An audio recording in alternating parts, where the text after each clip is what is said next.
Parenting Part 3. Today we're going to read about Lois and Eunice passing faith on. If you're curious what Bible I'm using, it's the Courage for Life Study Bible for Women, and I have it linked below. So let's get into it. Lois and her daughter Eunice were godly and courageous women who valued the responsibility of passing the faith on to the next generation. Lois raised her daughter in the scriptures, and in turn, the pair taught Eunice's son Timothy to know and love God's word. Timothy was profoundly influenced by his mother and grandmother. Because of their spiritual guidance, he developed a genuine faith that prepared him to be a bold and fearless Christ follower, missionary, and evangelist. Timothy became the Apostle Paul's most trusted companion and an influential leader. He in turn influenced many new believers who then passed the faith on to countless others. Lois and Eunice provide a beautiful example of how courageous women of faith can profoundly impact the spiritual formation of the next generation. Not only do mothers have the privilege and responsibility to instill strong spiritual foundations in their children,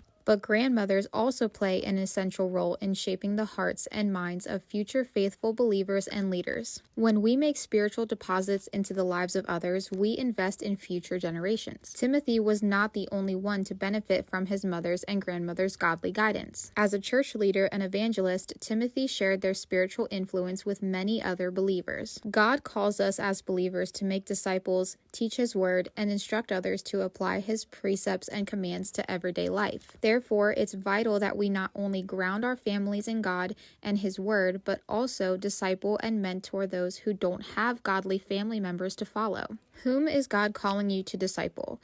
How can you deposit spiritual wisdom into their lives?